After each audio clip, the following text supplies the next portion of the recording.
Usa ka pagtuo, usa ka tingog, usa ka katawhan.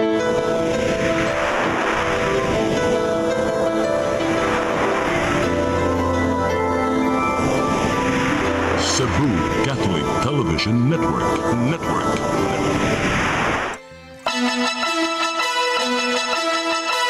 Uluhan sa mga balita sa Sayri 47. Tinunaan sa lungsod sa Argao nga nangumidya nga adunay mubutong bomba sa giinspeksyon nga bag. Gisiko nang hulga nga adunay mamusil sa sud sa University of Cebu sa Banilad Campus. Giila sa kapulisan. Mga labayanan sa basura ipasusi sa syudad sa Sugbo. Dakong sunog miulbo kagabi sa Sitio Cabansi, Barangay Mabulo ning Dakbayan sa Sugbo. Sugbo, Kabisayan ug Mindanao, Pilipinas ug katawhan kutos maabot sa tong Sibya sa tibuok kalibutan. Maayong hapon. Live kita karon sa CCTN Channel 47 ug kini ang tulumanon sa nag-unang kasayuran nga angay natong masayran. Sa ngan ni Attorney Danica Caballo-Stikling, ako si Dennis Tabar ug kini ang Sayri 47.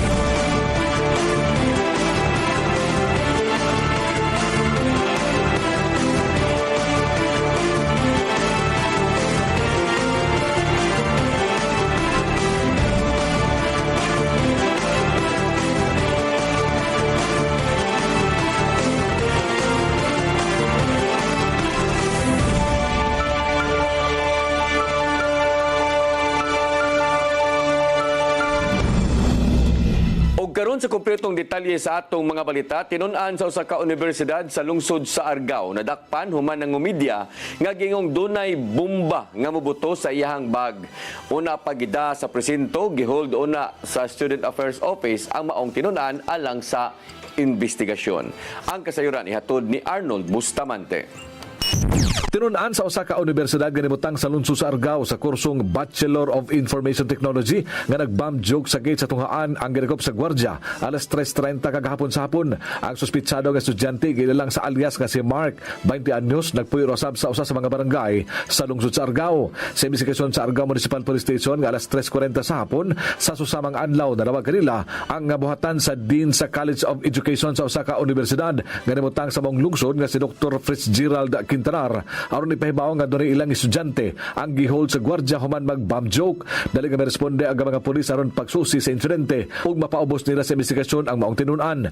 Dinhi ilang nasayran nga ang gwardya sa maong tunghaan mihimo sa iyang trabaho nga mao ang pagsusi sa mga bag sa mga mosulod nga tinun-an subay sa pagpatuman sa security protocol. Una na nga gipahugtan ang seguridad sa mga eskwelahan sa Timog Region 7 subay sa sunod-sunod nga insidente sa pagpamusil sa sulod sa mga tunghaan nga mikalas na og mga kinabuhi sa mga tinun-an.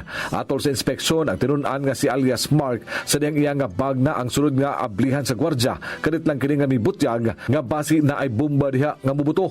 Human madungog sa gwardya ang mao nga pamahayag ni Mark. Gidala dayon niya kini sa Student Affairs Office sa sulod sa campus ug gi-turn over sa mga tinugyanan sa tuhaan. Gikustorya sa Argao Municipal Police Station ang mao nga tinun-an ug giandaman og kasong kalapasan sa Presidential Decree 1727 kun ang anti-bomb joke law. Arnold Bustamante, CCTN News. Mandawi City Mayor Tadio Junque Uwano uyon sa pagpahigayon og safety drill for active attacks sa mga tunghaan. Samtang syudad sa Lapu-Lapu planong muhatag og transparent nga bag pagpalig-on sa seguridad. Ang kasayuran ihatod ni Mary Rose Sagarino.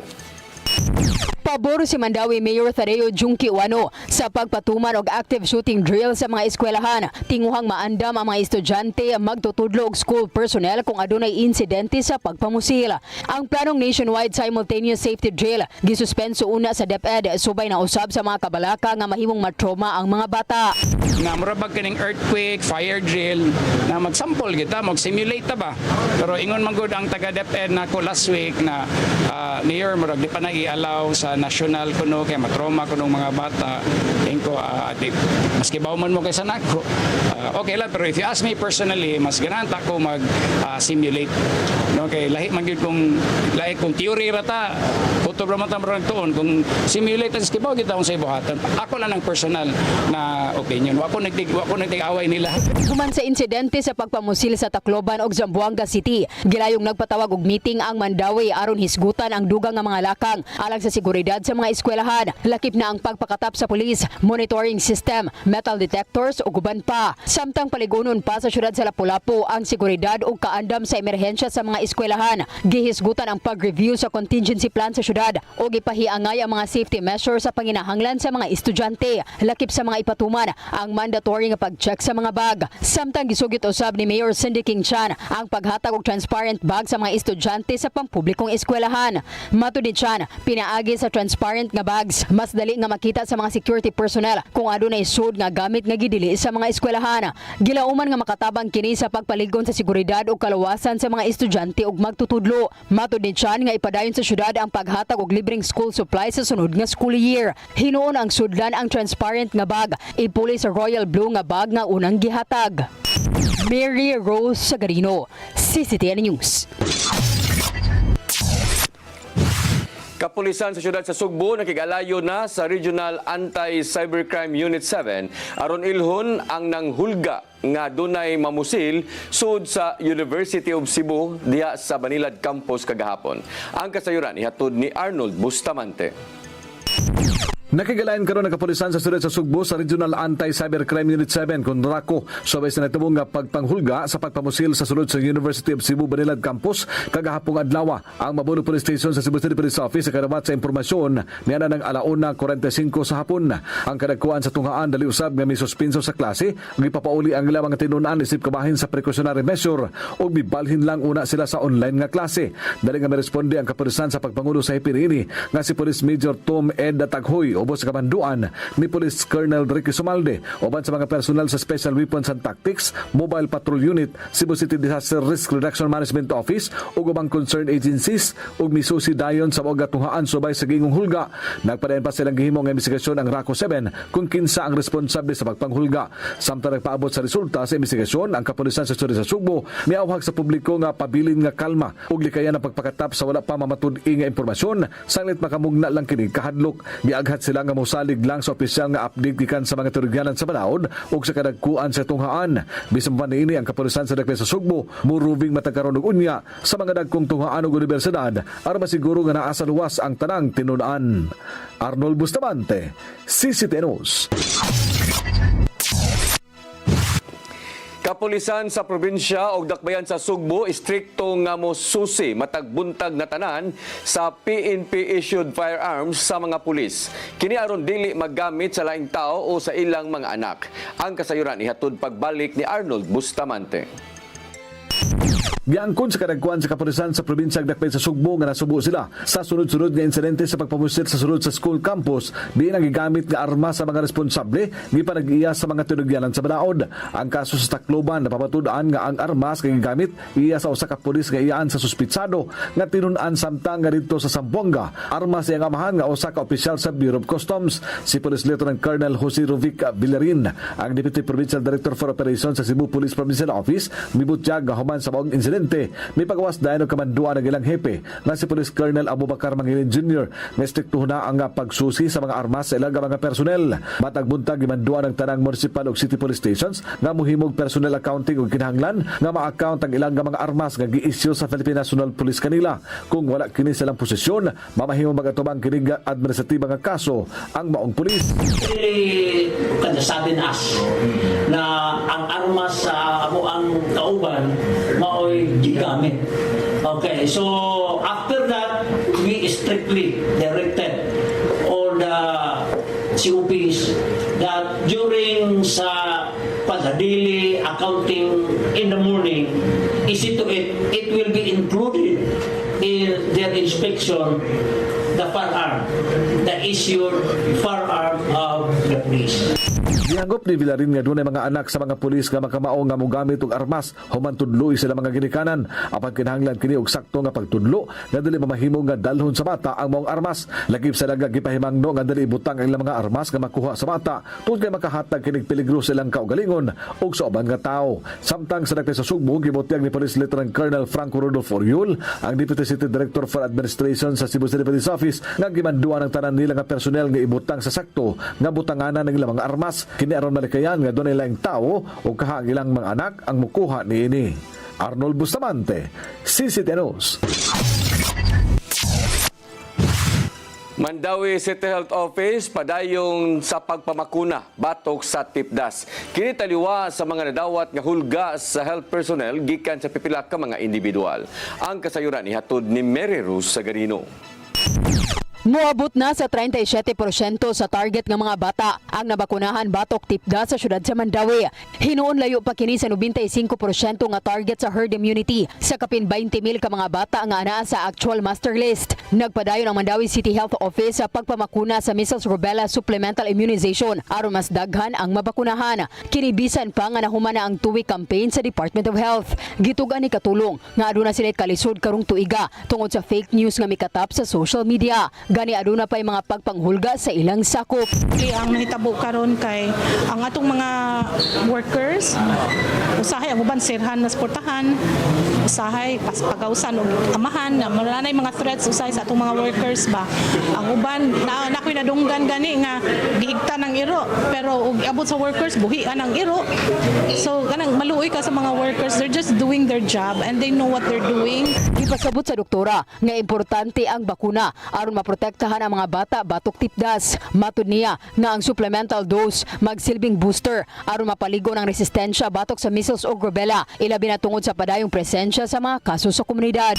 Kining mga bata nato gitagaan nato og bakuna kay these are mga diseases manggod which can be prevented by giving the vaccines. Ano, so if you give the vaccines, protektado ang bata, bakunado siya, protektado siya. So kung dili siya mabakunahan, delikado man ang atong lawas, wag kay proteksyon daan. So kung masudlan ang bata sa kagaw, so maglisod ang lawas og fight off sa infection kay wala siya proteksyon daan. So posibleng makamatay. Giklaro usab ni katulong nga ang form nga gipapirmahan sa mga ginikanan dili waiver apan assessment form. Nakabutang niini ang medical ug vaccination history sa mga bata aron matino ang hustong vaccination schedule. Mary Rose Sagarino, CCTN News. Nagpadayon ang misting operation sa mga tunghaan ug ubang pampublikong dapit sa dakbayan sa Talisay. Kini aron kalikayan nga mapaakan sa mga lamok, ilabi na kadtong naay dala nga dengue virus. Matod ni Mayor Samsam Gulyas nga lakip sa mga gipang misting mao ang mga kilid-kilid sa mga agianan, kapilya, covered court ug uban pa. Gilauman sa syudad nga dili musaka pa ang ihap sa mga masakit ug dengue. Sa ihap gikan sa Provincial Health Office anaa sa 34 ang dengue nga kaso sa Talisay City gikan sa Enero hangtod sa Hulyo ning tuiga. Gidasig usab sa mayor ang mga nanimuyo nga ipadayon ang pagpanghinlo sa nataran ug iyabo ang mga punduhanan sa tubig aron dili makapangitlog ang mga lamok. My statement is, in this bloodbath and bludgeoning, I will be blooded but unbowed.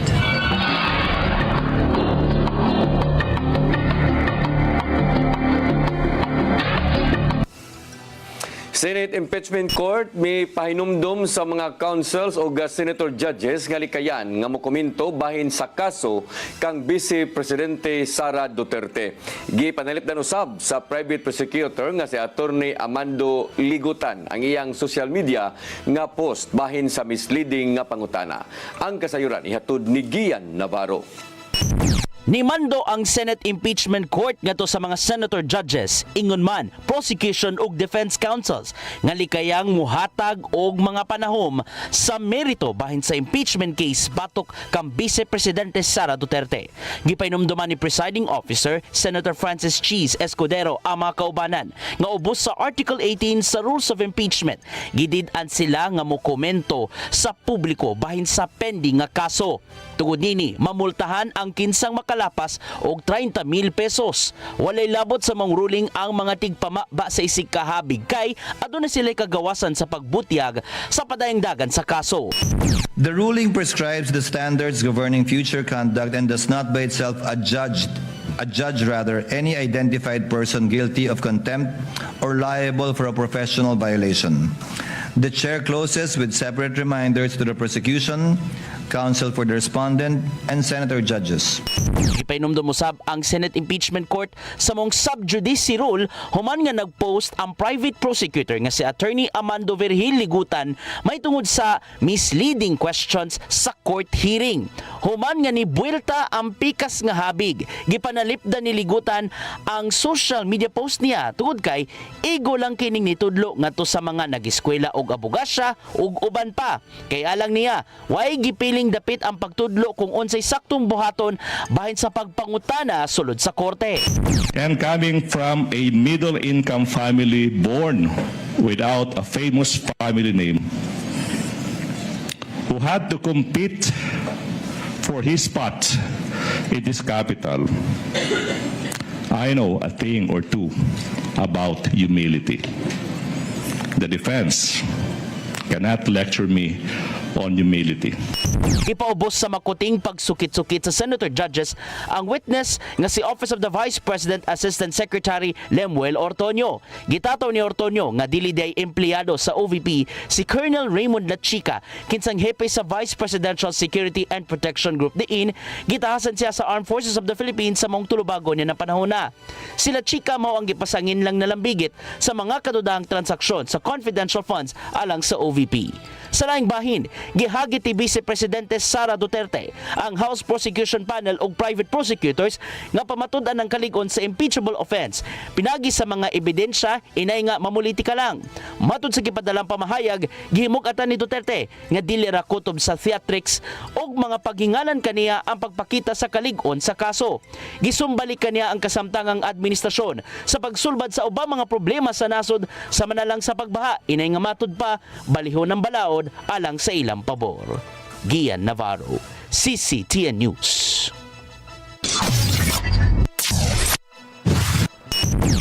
Mosunod, mga labayanan sa basura ipasusi sa syudad sa Sugbo. Kana og daghan pa mga balita sa pagbalik sa Sayri 47.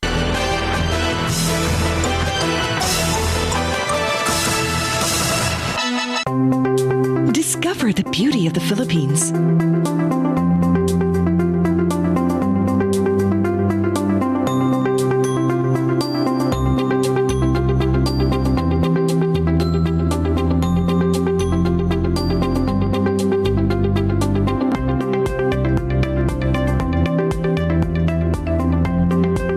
With Philippine Airlines, the country's flag carrier.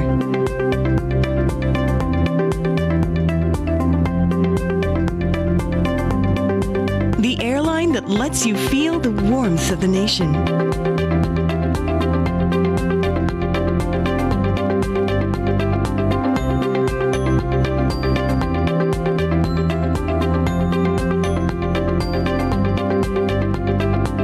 Mabuhay!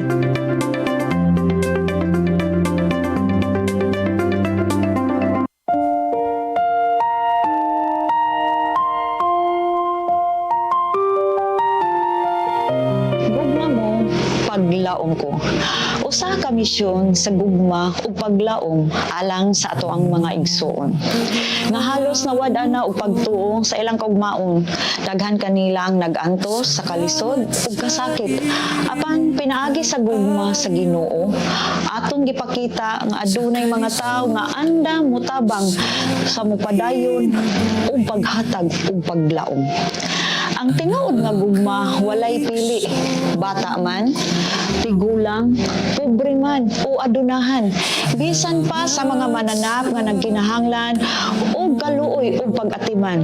Kutob sa atong mahimo, magtinabangay kita sa paghatag o kahayag sa ilahang kinabuhi. Busa, mga igsoon, hinahot nga ablihan nato ang atong kasing-kasing sa pagtabang sa uban. Ang inyong gamay nga tabang mahimo ng dako nga paglaom alang sa nanginhanglan. Kamo mahimong instrumento sa gugma o panalangin sa Ginoo.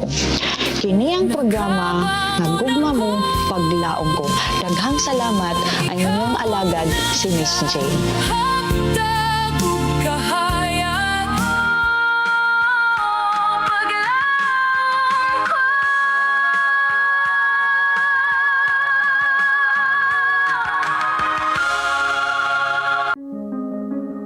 Nangita ka ba og wellness consultation o preventive health support? Ozone po will help, no? So pinapapasok niya kasi po ang oxygen sa cells. So there will be improvement po ng cellular function and reduction. When your blood are full of oxygen, well saturated with oxygen molecule, there are best outcome. At imano nato ang atong kahimsog pinaagi sa husto nga konsultasyon sa lisensyadong doktor. Some people, they are well versed with nutrition, but for others, they have very little idea of what the basics of nutrition are. At kaya with ozone therapy, kung makakatulong ito para mag-shrink yung mga tumors natin. Para sa professional consultation o general wellness services, bisitaha ang Ozone Med Wellness Clinic branches sa Davao, Bacolod ug Cebu. Siguradong pagkain sa buong bansa, masaganang ani mataas na kita, maunlad na buhay ng mga magsasaka at mga mangingisda. Siguradong pagkain sa buong bansa, masaganang Ani o Kita. Season 7.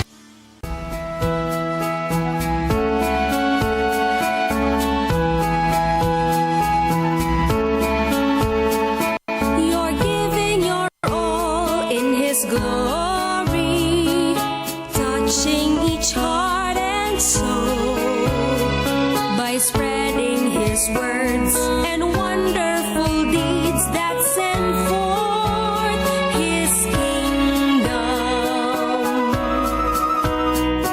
It's love that you feel, that you care for all who have gone astray.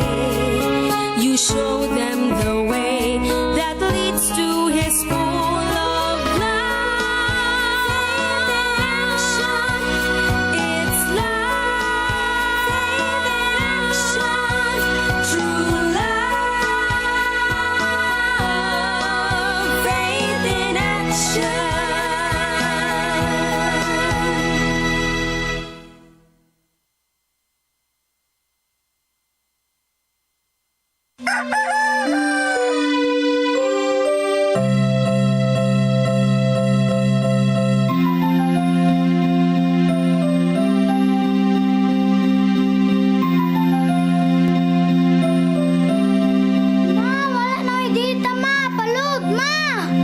Sorry ma'am, na-late ko. Nagita pa mong gusto para internet sa kong anak ma'am. Ay, wala na yung problema. Pag sinisibo. Sinisibo, sinisibo. for your internet connection. And for the signal of your cable TV. So fast and straight, the transmission to your home. Sinisibo, sinisibo, sinisibo. Offers you to have fiber optics. For your viewing experience, perfect and clear so far. So great and affordable for you to enjoy. Sinisibo. Sinisibo Television Network Incorporated offers fiber to the home broadband internet bundled with fiber to the home cable TV connection.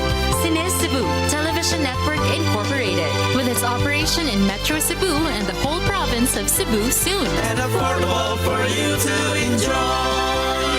Sinisibo.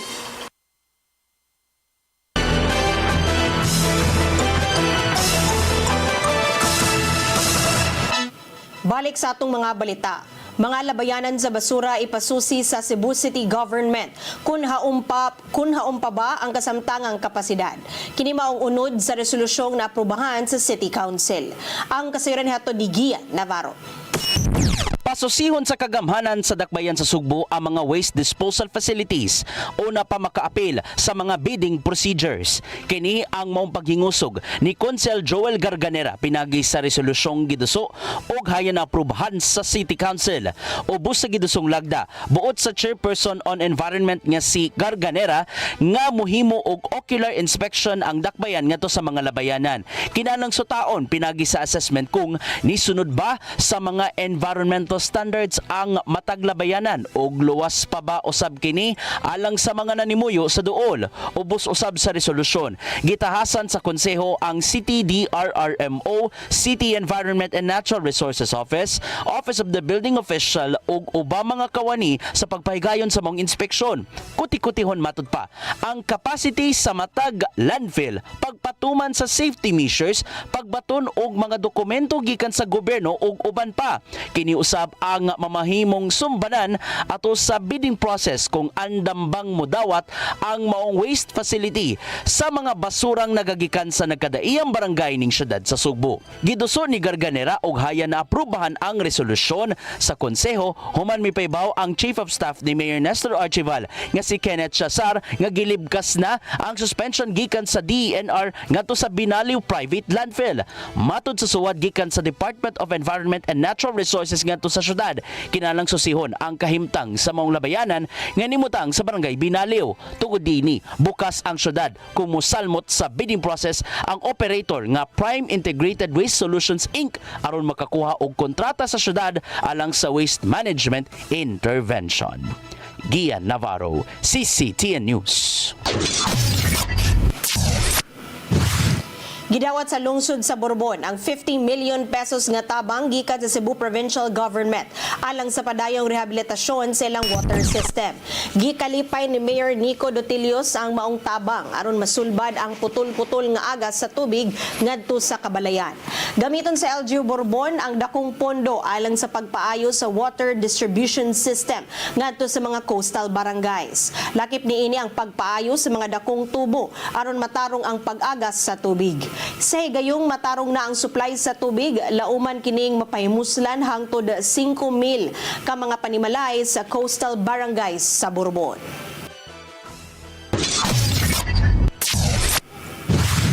Laing 80 ka mga hospital personnel sa Cebu Provincial Hospital sa Dakbayan sa Bugo ang nanumpa isip mga regular, promoted o appointed employees. Naglakip kini sa mga nurses, medical technologists, radiologic technologists, nursing attendants ug midwives. Mato ni Gobernador Pamela Baricuatro nga kini paghatag og oportunidad sa ilang padayong pagserbisyo sulod na sa daghang katuigan. Iyang gipasidan-an ang mga naregular nga empleyado sa pagpabiling matinud-anon sa trabaho ug magpabiling responsableng public servants. Samtang ang hepe sa CPH Bugo nga si Dr. Zoraisa Yurango mipahibaw nga gilauman ang sunod nga batch sa mga irregular sa posisyon.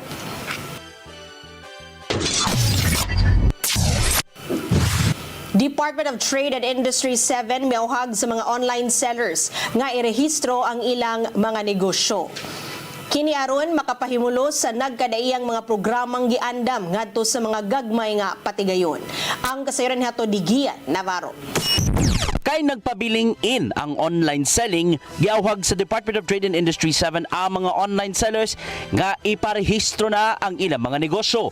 Ipasabot ni Grace Durano sa DTI 7 nga kutob lang sa mga rehistradong panginabuhian ang makapaymos sa nagkadaiyang mga programang giandam ngadto sa mga gagmayng patigayon. Gikan kini sa nagkadaiyang livelihood assistance programs hangtod na sa rapid business impact assessment kung ugaling maigo man sa mga katalagman ang ilang negosyo.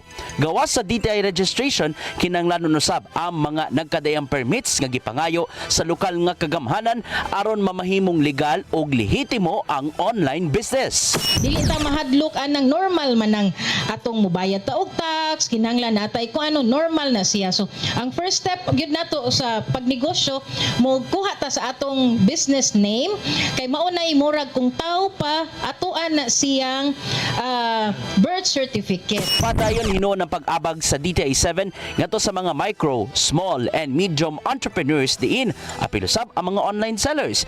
Gikan kini sa libreng lectures bahin sa financial capacity hangtod na sa pagpahimos sa mga gipangtanyag nga digital services. So katong mga uban na nga taas-taas na nga level sa digitalization nga initiative, maanam ra pud na siya while mo grow ang atong negosyo. So di ta ka grow kun di ta mo kuyog kung unsay uso mabiyaan ta. Ning pagkuhay lang usab, nakigalayon ang DTI 7 sa pribadong sektor alang sa ka-tripartite Memorandum of Understanding aron mas matabangan ang mga gagmayng patigayon sa nasod apil na ang mga online sellers. Moabag ang private sector sa paghatag og platform og maayong tech services nga makatabang sa pagpalambo sa panginabuhian samtang mupatuman ng public sector pinagi sa DTI sa mga polisiya aron magpabiling lehitimo ang mga online nga negosyo. Giila sa isikahabig ang contribution sa MSME sa pagpalambo sa gross domestic product sa Pilipinas. And with these three things, right, we aim to empower or make MSMEs within the Visayas and also Mindanao region more digitally literate so that they can scale their businesses. So with this partnership and strengthened by the presence of DTI, finally MSMEs have someone to go to and have kumbaga, a shoulder to cry on in case they're getting frustrated in building their businesses. Ian Navarro, CCTN News. Kagamhanan sa probinsya sa Sugbo, subsob na ang pagpangandam sa nagkaduol nga 19th 8th Inter-Regional Tourism Federation nga General Assembly nga ipahigayon dinhi sa Sugbo. Ang kasayuran ihatod ni RV Veloso. Subsob ang pagpangandam sa kagamhanan sa lalawigan sa Sugbo alang sa ika-19 nga East Asia Inter-Regional Tourism Federation kun ITOF General Assembly karong Septembre 2 ngadto na sa Septembre 4. Gipebaw sa kagamhanan nga nakig-alayo na kini sa mga buhatan nga mahimong makatabang sa pagpadayon sa pagpangandam aron nga masiguro nga hapsay ug luwas sa mga bisita sa maong kalihukan. Sa nasayran, salmutan kini sa mga gobernador ug tourism officials sa 12 ka mga ITOF member provinces ug regions. Kini gilangkuban sa Sarawak sa Malaysia, Luang Prabang sa Laos, Totori sa Japan, Tov sa Mongolia, Quang Ninh sa Vietnam, Gangwon sa South Korea, Siem Reap sa Cambodia ug sa probinsya sa Sugbo. Naglakip sa mga importanteng hisgutanan atol sa mga himuong tigom ang pagpaligon sa tourism development, policy exchanges ug sustainable growth sa matag miyembro nga rehiyon. Ingon man ang pag-review sa pagpasar sa mga strategic initiatives nga mahisgutan usab sa committee meetings. Gawas sa himuong tigom, giandam sab sa kagamhanan ang tours alang sa mga gobernador ug head of delegations, lakip ang industrial tour nga mag-highlight usab sa mga Sugboanong produkto. Ang ITOF nga usa ka international organization natukod kini ni adtong 2000 aron paligunon ang turismo, palisiya ug development sa mga member states niini. Subay niini nakig-alayo na sab ang kagamhanan sa kapulisan aron nga mahatagan og insaktong seguridad ang mga bisita sa maong higayon. RV Veloso, CCTN News. Mosunod, dakong sunog ni Ulbo kagabi sa Sitio Cabansi, Barangay Mabulo, ning Dakbayan sa Sugbo. Kana og daghan pa mga balita sa pagbalik sa Sayri 47.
Looking for the best internet deals in Negros Oriental? Phil Products Negros is here to bring you fast, reliable, and affordable internet with plans made just for you. For as low as 899 pesos per month, enjoy speeds of 50 Mbps, perfect for streaming, working, or studying from home. Need more speed? No problem. Get 100 Mbps for just 1,199 pesos. 150 Mbps for only 1,499 pesos, or our fastest plan, 400 Mbps for just 2,399 pesos per month. Plus, you can add over 100 cable TV channels to your internet plan for just an additional 100 pesos per month. That's entertainment and lightning fast internet all in one. Enjoy no installation fees and start today with a 1,000 peso customer deposit. Call us now or visit our website to sign up with the Phil Products Negros. You get internet that's affordable, reliable, and local. Phil Products Negros, bringing you closer, faster. Call us at 0917-631-5240 or visit our website www.philproductsnegros.net or our Facebook page, Phil Products Dumaguete. Subscribe now.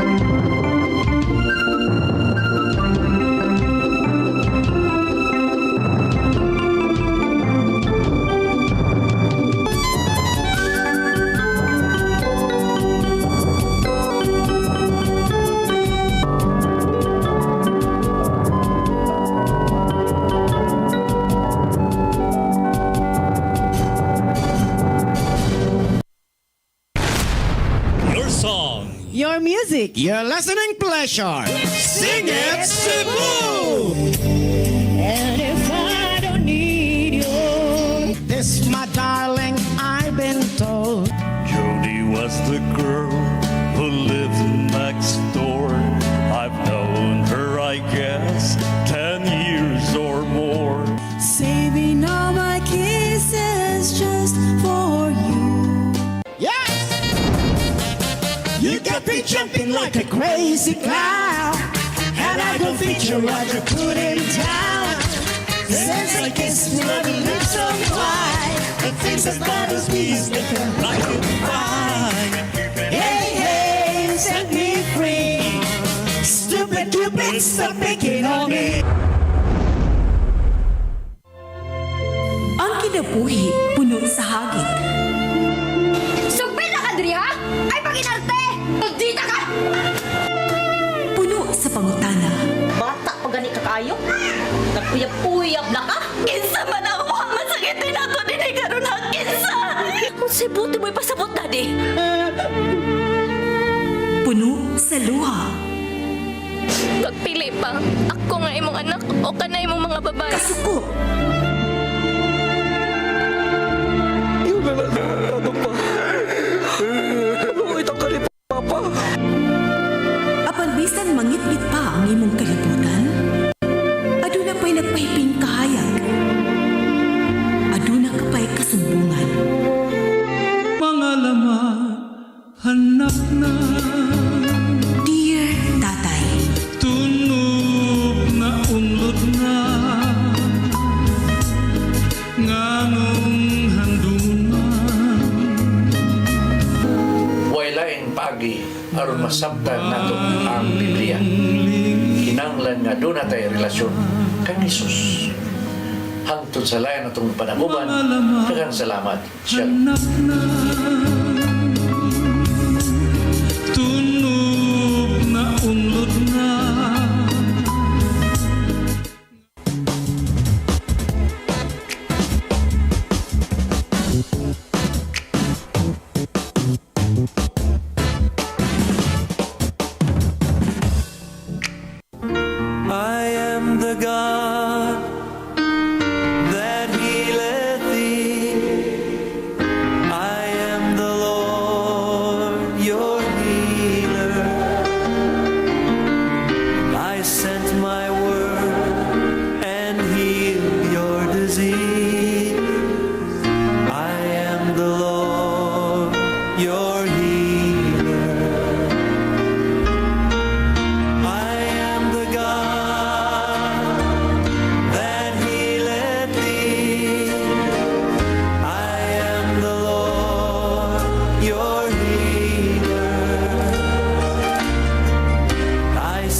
Balik sa ato mga balita, daling girespondihan sa mga bumbero ang nasunog nga budiga kagabi sa may sitio Kamansi, Barangay Mabulo, Dakbayan sa Sugbo.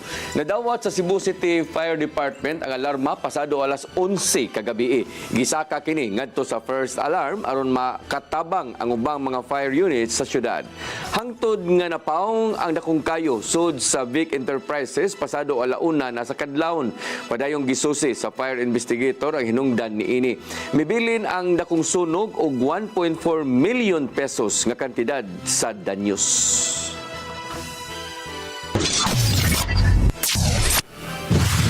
Nakahipo sa Cebu City Department of Veterinary Medicine and Fisheries og 2.4 million pesos nga kinitaan niadtong buwan sa Hulyo. Sa maong kantidad nakakuha ang DVMF og kapin 107,000 pesos nga kita gikan sa registration, license fees ug mga multa. Samtang nakakuha ang Fishery Division og sobra nga 146,000 pesos nga kantidad sa regulatory service fees sa miaging buwan. Tungod niini nakakolekta ang DVMF og 16.8 million pesos nga kita gikan sa Enero hangtod Hulyo ning tuiga. Gumikan kini sa padayong pagpatuman sa mga lagda ngadto sa mga naninda og karne ug uban pa.